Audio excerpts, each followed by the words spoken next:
کہانی شروع ہوتی ہے روس کے ایک خفیہ ڈیفنس پلانٹ سے، جہاں ماہرین نے ایک ایسا فضائی دفاعی نظام تیار کیا جس نے دنیا بھر کے جنگی ماہرین کو چونکا دیا۔ اس کا نام تھا S-400 ٹرائمف۔ یہ نظام روسی دفاعی ادارے الماس آنتے نے تیار کیا، جو پہلے ہی کئی ایئر ڈیفنس سسٹمز بنا چکا تھا، لیکن S-400 نے اپنی کارکردگی اور رینج سے سب کو حیران کر دیا۔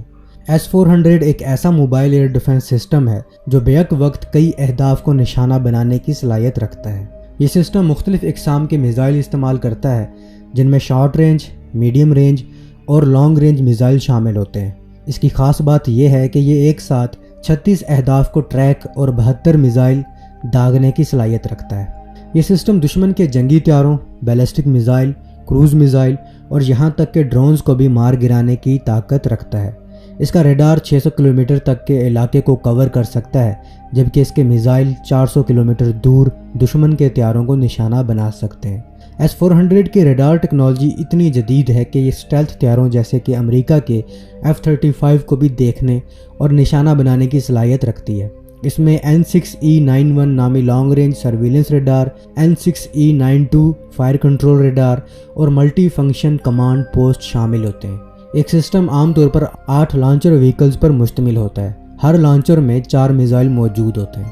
یہ تمام کمپوننٹس موبائل ہوتے ہیں، یعنی ٹرک پر رکھے جاتے ہیں اور کسی بھی جگہ آسانی سے شفٹ کیے جا سکتے ہیں۔ یہی بات S-400 کو ایک خطرناک ہتھیار بناتی ہے۔ دشمن نے یہ جان بھی نہیں پاتا کہ کہاں سے حملہ ہونے والا ہے۔ جب روس نے S-400 متعارف کرایا تو دنیا کے کئی ممالک نے اس میں دلچسپی ظاہر کی، لیکن سب سے زیادہ خبروں میں آیا انڈیا کا فیصلہ۔ سال 2018 میں انڈیا نے روس کے ساتھ $5.4 ارب کا معاہدہ کیا، جس کے تحت اسے 5 S-400 یونٹس ملنے تھے۔ یہ معاہدہ امریکہ کی جانب سے پابندیوں کی دھمکیوں کے باوجود کیا گیا۔ انڈیا نے اپنے اسٹریٹجک مفادات کو ترجیح دیتے ہوئے روس سے S-400 خریدنے کا فیصلہ کیا۔ پہلا یونٹ دسمبر 2021 میں انڈیا کو موصول ہوا اور فوری طور پر اس کی تعیناتی پنجاب کے علاقے میں پاکستان کے قریب کی گئی، تاکہ اگر کبھی سرحدی کشیدگی بڑھے تو یہ لاہور، سیالکوٹ اور دیگر پاکستانی شہروں سے اڑنے والے طیاروں کو ہدف بنا سکے۔ دوسرا یونٹ چین کے خلاف تعینات کیا گیا، اروناچل پردیش اور لداخ کے قریب، تاکہ چین کی فضائی نقل و حرکت پر نظر رکھی جا سکے۔ انڈیا کی اس تعیناتی کا مقصد ایک ساتھ 2 محاذوں پر دفاع کو مضبوط بنانا تھا، مغرب میں پاکستان اور مشرق میں چین۔ S-400 بلا شبہ دنیا کا جدید ترین ایئر ڈیفنس سسٹم مانا جاتا ہے، لیکن جیسے ہر چیز کا ایک کمزور پہلو ہوتا ہے، ویسے ہی اس سسٹم کے بھی کچھ چیلنجز سامنے آئے ہیں۔ پہلا توڑ اس کا سیچوریشن اٹیک، یعنی ایک وقت میں درجنوں میزائل یا ڈرون سے حملہ کرنا ہے۔ یوکرین جنگ میں روسی S-400 یونٹس نے بہت سے اہداف کو روکا ضرور ہے، لیکن کچھ کیسز ایسے بھی سامنے آئے ہیں جہاں وہ مکمل طور پر ناکام ثابت ہوئے۔ خاص طور پر یوکرینی فورسز نے امریکی ہائی مارس راکٹوں یا برطانوی سٹارم شیڈو کروز میزائلوں کے ذریعے روسی S-400 لانچرز کو نشانہ بنایا۔ ستمبر 2023 میں کرائمیا میں یوکرین نے روسی S-400 لانچنگ سسٹم کو تباہ کیا۔ سیٹلائٹ تصاویر اور آزاد ذرائع نے اس کی تصدیق کی کہ کم از کم ایک S-400 یونٹ مکمل طور پر ناکارہ ہو چکا ہے۔ اس حملے نے یہ واضح کر دیا کہ اگرچہ S-400 بہت طاقتور ہے، لیکن جدید جنگی تکنیک اور سمارٹ میزائلز اسے مات دے سکتے ہیں۔ اب بات کرتے ہیں S-400 کو نشانہ بنانے کے کتنے طریقے موجود ہیں۔ تو کئی ممکنہ طریقے موجود ہیں، مثلاً لو الٹیٹیوڈ کروز میزائل اٹیکس، زمین کے بہت قریب پرواز کرنے والے میزائل S-400 کے ریڈار سے بچ سکتے ہیں۔ ڈرون سوارم ٹیکٹس، درجنوں خودکش ڈرونز ایک ساتھ S-400 کی طرف بھیجے جائیں تو وہ سسٹم کو الجھا سکتے ہیں۔ اور الیکٹرانک وارفیئر، ریڈار جامنگ اور الیکٹرانک مداخلت سے S-400 کے ریڈار کو غیر مؤثر بنایا جا سکتا ہے۔ پاکستان نے انڈیا کے S-400 کو CM-400 AKG سے نشانہ بنایا تھا۔ CM-400 AKG ایک جدید کروز اور اینٹی شپ میزائل ہے جسے چین کی ایویشن انڈسٹری کارپوریشن نے تیار کیا ہے۔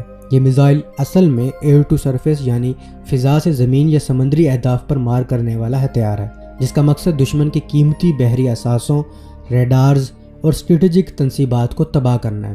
یہ میزائل بنیادی طور پر چینی فضائیہ کے جنگی طیاروں کے لیے بنایا گیا تھا، لیکن بعد ازاں اس کی برآمدی ورژن کو بھی فروغ دیا گیا اور اسی کے تحت اسے پاکستان کو بھی فروخت کیا گیا۔ CM-400 کی تکنیکی صلاحیتیں دیگر عام کروز میزائلوں سے کہیں زیادہ بہتر مانی جاتی ہیں۔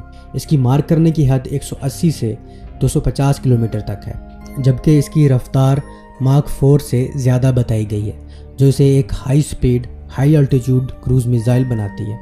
یہ میزائل بوسٹنگ فیز کے بعد ایک مخصوص ہائپرسونک رفتار حاصل کر لیتا ہے جو کہ دشمن کے ڈیفنس سسٹم کو چکمہ دینے میں انتہائی مددگار ثابت ہوتی ہے۔ CM-400 میزائل کی خاص بات یہ ہے کہ یہ کئی قسم کے ہدف شکن وار ہیڈز لے جانے کی صلاحیت رکھتا ہے، جن میں ہائی ایکسپلوزیو اور پینسٹریٹرز وار ہیڈز شامل ہیں۔ یہ اسے دشمن کے مضبوط اور کنکریٹ سے بنے بنکروں یا زیر زمین تنصیبات کو بھی نقصان پہنچانے کے قابل بناتا ہے۔ اس کی گائیڈنس ٹیکنالوجی میں انرشل نیویگیشن سسٹم کے ساتھ ساتھ GPS اور ریڈار ہومنگ بھی شامل ہے، جو اسے ایک فائر اینڈ فارگیٹ ہتھیار بناتی ہے۔ خاص طور پر ریڈار ہومنگ ورژن دشمن کے ریڈار سسٹمز جیسے S-400 کے خلاف ڈیزائن کیا گیا ہے تاکہ وہ خاص طور پر ان کے ریڈار سگنلز کو لاک کر کے خود کو گائیڈ کر سکے۔ پاکستان نے CM-400 AKG کو چین سے 2013 اور 2014 کے درمیان حاصل کیا، لیکن پاکستان نے اس سے پہلے کبھی بھی پبلکلی کنفرم نہیں کیا تھا۔ لیکن اس ریسنٹ لڑائی میں پاکستان نے باقاعدہ اسے JF-17 پر ماؤنٹ ہوئے دکھایا۔ یہ میزائل پاکستان کے JF-17 تھنڈر بلاک 2 اور بلاک 3 طیاروں کے ساتھ انٹیگریٹ کیا گیا ہے، جس کے لیے الگ سے سافٹ ویئر اور ہارڈ ویئر ماڈیفیکیشنز کی گئی۔ JF-17 ایک ایسا طیارہ ہے جو پہلے ہی ملٹی رول صلاحیتوں کا حامل ہے، لیکن CM-400 AKG کی شمولیت نے اسے ایک اسٹرائک پلیٹ فارم میں تبدیل کر دیا ہے۔ CM-400 کی رفتار اور رینج اس کو یہ موقع فراہم کرتی ہے کہ یہ دشمن کے سام سسٹمز، بحری جہازوں اور ایئر بیسز پر اچانک اور تباہ کن حملہ کر سکے۔ اگر CM-400 AKG میزائل کو S-400 ایئر ڈیفنس سسٹم پر فائر کیا جائے تو تکنیکی طور پر اس کی ہائی سپیڈ اور لو پروفائل فلائٹ پاتھ اسے ڈیٹیکٹ ہونے سے بچاتی ہے۔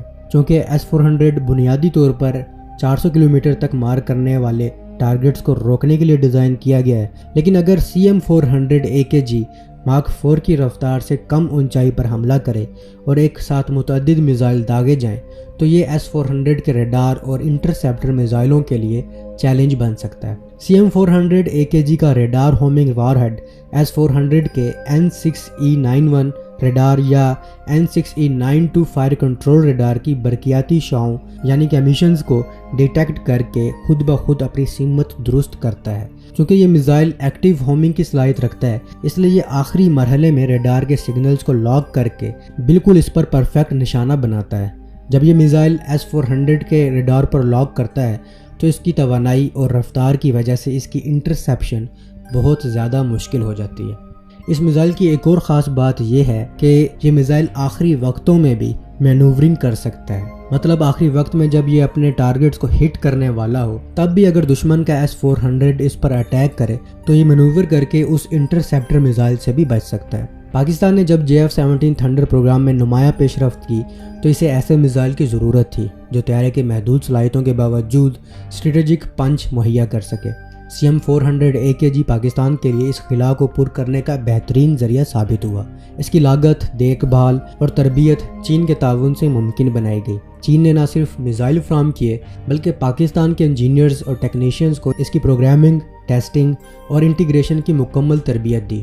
یہ تربیت JF-17 کے نئے بلاک میں ایسے سسٹمز کی کمپیٹیبلٹی کو مد نظر رکھتے ہوئے دی گئی جو نئی گائیڈنس اور فائر کنٹرول سسٹم سے لیس ہوں۔ JF-17 تھنڈر کے لیے CM-400 AKG کا انتخاب دراصل ایک فورس ایکولائزر کے طور پر دیکھا گیا۔ بھارت جیسے ملک کے پاس Su-30، رافیل اور S-400 جیسے جدید سسٹمز موجود ہیں جو روایتی انداز میں انہیں نقصان پہنچانے کے لیے انتہائی مشکل ہدف بناتے ہیں، لیکن CM-400 کی ہائپرسونک رفتار، لو ریڈار کراس سیکشن اور ریڈار ہومنگ گائیڈنس کی بدولت یہ دشمن کے ریڈار سسٹمز خاص طور پر S-400 کو خاص ہدف بنا سکتا ہے اور بنایا بھی ہے۔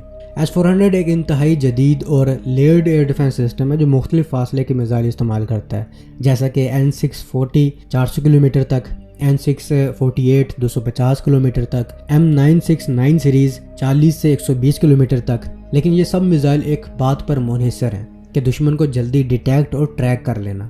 CM-400 AKG اس تصور کو ناکام بنا دیتا ہے کیونکہ اس کی رفتار ماک 4+ ہے اور یہ love to high altitude manoeuvring کرتا ہے جسے ٹریک کرنا S-400 کے لیے خاص طور پر مشکل ہو جاتا ہے۔ ریڈار ہومنگ کی صلاحیت کے بارے میں خاص طور پر یہ سمجھنا ضروری ہے کہ CM-400 AKG اپنے اندر موجود ایکٹیو ریڈار سیکر کے ذریعے S-400 کے ریڈار کو ڈیٹیکٹ کرتا ہے۔ جب ریڈار کی لہریں کیپچر ہو جاتی ہیں تو میزائل خود بخود اپنی ٹریجیکٹری ایڈجسٹ کرتا ہے تاکہ وہ ان سگنلز کے اوریجن پر جا کر ضرب لگا سکے۔